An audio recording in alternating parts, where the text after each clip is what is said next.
Hello មានលេខសម្លេងខ្ញុំណែរទេសួស្តីអ្នកទាំងអស់គ្នាតាមជួបគ្នាជាមួយនឹងខ្ញុំម៉ាសវណ្ណាហើយថ្ងៃនេះខ្ញុំមានរឿងមួយមកចែកជូនអ្នកទាំងអស់គ្នាបាននៅរឿងនេះផងដែរគឺមានចំណងជើងថាអតីតកាលរបស់លោកណេម៉ាអូហូលោកណេម៉ាជេអរបស់យើងណាអ្នកទាំងអស់គ្នាគឺលោកណេម៉ាដែលជាកីឡាបាល់ទាត់ល្បីលំដាប់ពិភពលោកអីចឹងទៅណោះគឺអតីតកាលរបស់គាត់គឺជឿជាប់អ្នកទាំងអស់គ្នាគឺគាត់ក៏ជាមនុស្សដែលរស់នៅក្នុងជីវភាពមិនធូរធារណាដែរមុនដំបូងដែលគាត់ខ្លាយទៅជាអាដាមណេម៉ាអុកញ៉ាណេម៉ាហ្នឹងតោះបើចង់ដឹងអតីតកាលរបស់គាត់មានន័យយ៉ាងណាតើកុំខាប់ពេលរឿងចាស់តាណាទស្សនាជាមួយនឹង admin យូទៅយើងទៅតាមណាទស្សនាជាមួយនឹង admin ទាំងអស់គ្នា let's go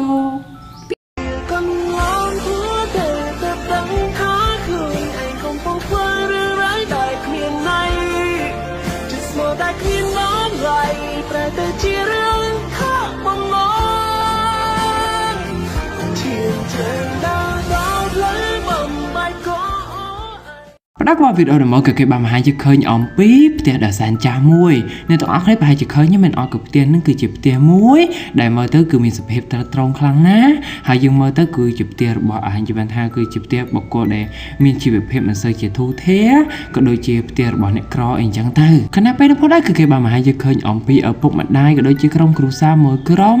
កំពុងតែអង្គុយញ៉ាំបាយជុំគ្នាដែលម្ដាយហើយនឹងឪពុកនឹងញ៉ាំបាយជាមួយនឹងកូនយ៉ាងឆ្ងាញ់ខ្លាំងណាស់ហើយមានភាពសប្បាយរីករាយខ្លាំងណាស់ដែលគេបានអង្គុយលើដីផ្ទាល់ហើយក៏ដូចជាញ៉ាំបាយនៅលើតុមួយដែលសែនចាស់ខ្លាំងណាស់អ្នកទាំងអស់គ្នានៅពេលដែលអង្គុយញ៉ាំបាយសោកៗនោះឪពុកក៏បាននឹកឃើញរឿងមួយហើយក៏បានងើបទៅមើលថ្ងៃទីក៏មើលឡង់យាយអញ្ចឹងអ្នកទាំងអស់គ្នាអាចបានថាងើបទៅមើលប្រតិទិនហើយក៏បានដឹងថាថ្ងៃនេះគឺជាថ្ងៃមួយដែលគាត់ត្រូវបង់វិក័យប័ត្រទឹកភ្លើងហើយ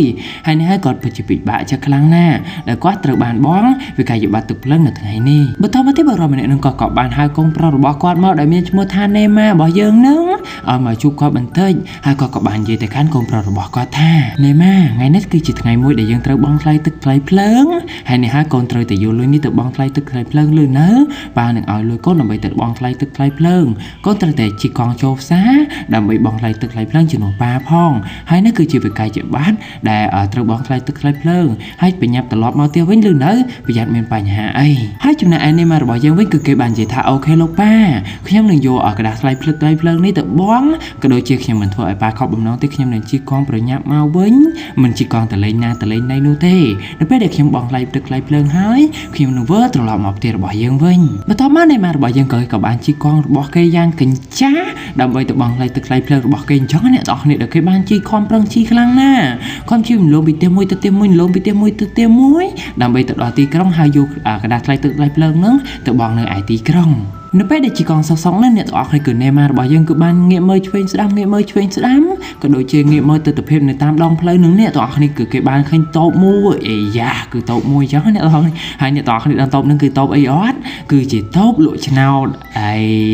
ហើយណេម៉ារបស់យើងគឺគេមិនបានយកលុយនឹងទៅបង់ថ្លៃទឹកថ្លៃភ្លើងទេអ្នកទាំងអស់គ្នាដល់វាយកទៅបង់អីអត់អូយមកចាំទេក៏ដឹងដែរតែយកទៅធ្វើអីគឺយកទៅទិញឆ្នោតអីយ៉ាដងបណ្ដោយដងតាំងពីក្មេងបណ្ដោយលោកណេម៉ានេះខ្លាំងហ្មងហើយណេម៉ារបស់យើងគឺគេបានគិតថាគេយកទៅបង់ថ្លៃទឹកថ្លៃភ្លើងប្រជាខាខ្លាំងណាស់ដោយសារតែគេអត់បានអីមកវិញនោះទេគឺគ្រាន់តែបានរបស់ថ្លៃទឹកថ្លៃភ្លើងនឹងគឺវានៅតែធម្មតាដដែលអញ្ចឹងអ្នកទាំងអស់គ្នាហើយនេះហើយគឺគេចង់ដូររសជាតិថ្មីទៅទៀតបានស៊ីរសជាតិថ្មីហើយមានណាអ្នកទាំងអស់គ្នាគឺគេបានគិតថាបើសិនជាគេយកលុយនឹងទៅទិញឆ្នោតទៅគេអាចឈ្នះរង្វាន់ឡានក៏ដូចជារង្វាន់អីផ្សេងវាចំណេញខ្លាំងណាស់វាមានតម្លៃជាងការយកលុយនឹងទៅបង់ថ្លៃទឹកថ្លៃភ្លើងទៀតហើយបានថាបើសិនជាគេឈ្នះរបស់នឹងទៅអ្នកទាំងអស់គ្នាគឺរបស់នឹងគឺថ្លៃជាងនៅអ្វីដែលគេយកទៅបង់ថ្លៃទឹកថ្លៃភ្លើងទៀតហើយនេះហើយគឺគេបានសម្រេចចិត្តដើរចូលទៅក្នុងទីមលក់ឆ្នោតហ្នឹងអ្នកទាំងអស់គ្នាហើយក៏បានកំងឆ្នោតពី3សន្លឹកដើម្បីយកមកផ្សងសំណាងអូហូយកមកផ្សងសំណាងក្រោយពេលដែលគាត់ហៅភ្លាមលោកណេម៉ារបស់យើងក៏បានចូលទៅទិញសន្លឹកឆ្នោតដែលគាត់បានទិញសន្លឹកឆ្នោតហើយក៏បានអ៊ុតកระดาษទី1គឺអត់មាននោះទេហើយកระดาษទី2ក៏អត់មានដែរតែអ្នកទាំងអស់គ្នាដឹងអត់ថានៅពេលដែលអ៊ុតកระดาษទី3មានណាគឺមានរឿងអីកើតឡើងអ្នកទាំងអស់គ្នានៅពេលដែលអ៊ុតកระดาษចុងក្រោយលោកណេម៉ារបស់យើងគឺគាត់អ៊ុតផ្ទៀងផ្ទាត់ខ្លាំងណាស់ហើយនៅពេលនោះផងដែររឿងមិននឹកស្មានក៏បានកើតមកដល់គឺអ៊ុតកระดาษទី3ហ្នឹងគឺអត់ត្រូវទៀតអត់ត្រូវទៀតអូហូយតែប៉ុណ្ណេះងាប់ហើយណេម៉ានៅ ពេលដែលអត់សន្លឹកឆ្នោតទាំង3នឹងគឺអត់ត្រូវទេលោកនេម៉ារបស់យើងក៏បានបញ្ញាប់ជិះកង់ទៅផ្ទះវិញដែលគាត់ពិតជាសែខ្លាំងណាស់គាត់អត់ដឹងថាគូបោកស្រាយយ៉ាងម៉េចជាមួយនឹងឪពុករបស់គាត់នោះទេគឺគាត់ជិះកង់បដាយំបដាអញ្ចឹងអ្នកទាំងគ្នានេះហើយលទ្ធផលដែលស្ដាប់ឪពុកម្ដាយដែលគាត់បានយកលុយរបស់ឪពុកម្ដាយឲ្យទៅបង់ថ្លៃភ្លើងបែរទៅទិញសន្លឹកឆ្នោតអូហូយមើលតែពេលទៅផ្ទះវិញតើមានអីទៀតពេលដែលលោកនេម៉ារបស់យើងក៏បានទៅដល់ផ្ទះហើយគាត់ក៏បាននិយាយរឿងដំណើរដើមទងថាគេនឹងគឺបានយកលុយនឹងទៅបងថ្លៃទឹកថ្លៃភ្លើងនោះទេគឺគេនិយាយប្រាប់ឪពុករបស់គេអញ្ចឹងអ្នកទាំងអស់គ្នាគឺគេបានយកលុយនឹងទៅបងថ្លៃទឹកថ្លៃភ្លើងនោះទេគឺគេបានយកលុយនឹងទៅទិញសន្លឹកឆ្នោតដោយសារសង្គមថានឹងឈ្នះរង្វាន់ឡានក៏ដូចជារង្វាន់អីផ្សេងៗដែលមានតម្លៃថ្លៃជាងលុយបងថ្លៃទឹកថ្លៃភ្លើងនឹងហើយចំណែកឪពុករបស់លោកនេម៉ាវិញគឺគាត់លើរឿងបែបហ្នឹងហើយគឺគាត់ពិតជាភ្ញាក់ផ្អើលខ្លាំងណាស់ដោយគាត់មិននឹកស្មានតែកូនរបស់គាត់យកលុយរបស់គាត់ទៅទិញឆ្នោតលេងអញ្ចឹងអ្នកទាំងអស់គ្នាហើយនៅពេលនឹងផងដែរគឺគាត់បានហៅកូនគាត់ឲ្យមកគៀនបន្តិចមកអាឡុកមកគៀនពុកបន្តិចមកណាមកគៀនពុកតិចមកហើយដឹងតែមកគៀនហើយដឹងមានរឿងអីអត់អ្នកទាំងអស់គ្នាគឺគាត់បានទះកូនគាត់មួយកំភ្លៀងនេះគឺជាលទ្ធផលដែលស្ដាប់គាត់ដែលយកលុយរបស់គាត់ដែលគាត់ឲ្យទៅបងថ្លៃភ្លើងបែរជាយកលុយទៅចាក់ឆ្នោតវិញហើយនេះហើយគាត់បានដាក់កូនគាត់មកកំភ្លៀងនៅទីហ្នឹងទៅព្រឹកស្អែកក៏បានមកដល់រាត្រីដល់សៅរ៍ក៏បានកន្លងផុតអញ្ចឹងអ្នកទាំងអស់គ្នាគឺស្រាប់តែមានឡានមួយមកឈប់នៅពីមុខផ្ទះរបស់ឪពុកនេម៉ាដែលនៅពីមុខផ្ទះនោះផងដែរគឺមានឡានមួយដែលដូចក្នុងរង្វាន់ហ្នឹងអញ្ចឹងអ្នកទាំងអស់គ្នាជុំយ៉ាឪពុករបស់នេម៉ាក៏ដូចជានេម៉ាពិតជាមានភាពភ្ញាក់ផ្អើលខ្លាំងណាស់ហើយគាត់ក៏បានអោបគ្នាយំផងអោបផងយំផងទាំងឪទាំងកូនដោយមិននឹកស្មានថាមានឡានមួយមកចតនៅមុខផ្ទះគាត់អញ្ចឹងអ្នកទាំងអស់នេះពេលហ្នឹងគឺគាត់ពិតជារំភើបក្នុងហារតីខ្លាំងណាស់រួចហើយនៅពេលហ្នឹងផងដែរក៏ស្រាប់តែមានបរិសម្នាក់ចេញពីក្នុងឡានមកអ្នកទាំងអស់នេះដឹងតែណាគេអត់គឺអ្នកចេញមកឡានហ្នឹងគឺជា